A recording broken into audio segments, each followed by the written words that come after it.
The Midnight Tracks. Chapter 1. The Forbidden Station. The wind howled through the broken windows of Black Hollow Station, carrying the whispers of the past. The station had been abandoned for half a century, yet the tracks remained, stretching into the endless darkness of the forest. No trains ran here, not officially. And yet every midnight, a spectral locomotive was said to pass through, its rusted wheels screeching against the rails before vanishing into thin air. It was this legend that brought Alex, Daniel, and Megan to the cursed station. Armed with flashlights and recording equipment, they had one goal: to prove whether the midnight train was real. "This place gives me the creeps," Megan muttered, hugging herself against the cold. Daniel smirked. "That's the point, isn't it? We capture evidence, get famous, and never have to work a boring job again." Alex, the most skeptical of the three, scanned the surroundings. "Ghost trains don't exist, but maybe something else does. Let's find out." The trio stepped onto the rotting platform, careful to avoid the gaping holes in the wooden planks. A faded timetable still hung on the wall, its numbers barely legible. The last recorded train, number 137, was scheduled to arrive on October 16th, 1973. "Wait," Megan whispered, pointing at the date. "That's tonight." Silence fell over them. The same story had been told for decades. No. 137 derailed in a violent crash, but no bodies were ever found. Some said the train never really crashed, it simply disappeared into another realm. And every October 16th, it came back. A distant whistle pierced the air. "That can't be real," Alex said, gripping his flashlight, but the vibration beneath their feet said otherwise. Chapter 2.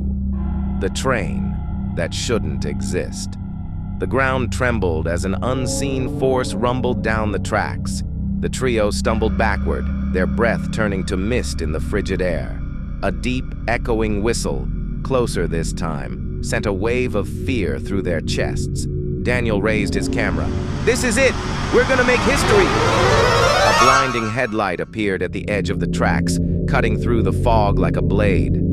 But there was no train, just the light, floating forward as if leading an invisible locomotive. Then, as if breaking through a veil, the train materialized, a monstrous iron beast with shattered windows and rust-covered metal. Sparks flew as its wheels screeched against the rails, slowing to a stop at the station. The doors creaked open. "Holy!" Megan clamped a hand over her mouth. Inside, rows of empty seats stretched into the darkness. The walls were covered in strange symbols, drawn in something that looked too dark to be rust. A faint voice echoed from the far end of the train, whispering something unintelligible. "We have to go in," Daniel said. Megan shook her head violently. "Are you insane?" But Alex had already stepped inside. Chapter 3. Passengers of the Past. The moment Alex crossed the threshold, the temperature dropped. His breath came in sharp gasps as he shone his flashlight down the narrow aisle. The train looked old, older than 50 years, as if it had been running for centuries without stopping.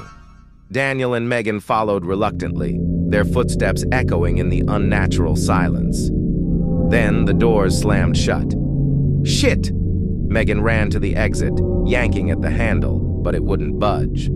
The train lurched forward. Alex stumbled, gripping the nearest seat. "We're moving!" Outside the windows, the forest was gone. Instead, they saw endless tunnels of black stone, flickering with strange, pulsating light. The train wasn't on the normal tracks anymore. It was traveling somewhere else. Then, they heard them. The passengers. Figures began to materialize in the seats. Faint, transparent silhouettes, their faces frozen in silent screams. Some were missing eyes, others had gaping wounds in their chests. Their mouths moved, whispering words that didn't belong to this world. Daniel raised his camera with shaking hands. We need to get out." A hand grabbed his wrist. He spun around. A passenger had turned its head toward him, a gaunt, hollow-eyed man with skin stretched too tight over his skull, his lips parted. "You shouldn't be here." The train picked up speed. Chapter 4. The Last Stop. The walls of the train groaned as if they were alive, pulsating like breathing flesh. The symbols on the walls shifted, rearranging themselves into something new. Alex realized, too late, that they were names. Their names. "We're not passengers," he whispered. "We're cargo." Megan whimpered, pressing herself against the door. "We need to stop this train." The lights flickered. A voice crackled over the ancient intercom. "Final stop, Terminus." Daniel's eyes widened. "That's not on any map." Then the train slowed.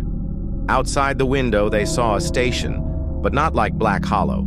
This one was made of bone-white stone, stretching infinitely into the dark. Figures stood on the platform, their heads slowly turning toward the train.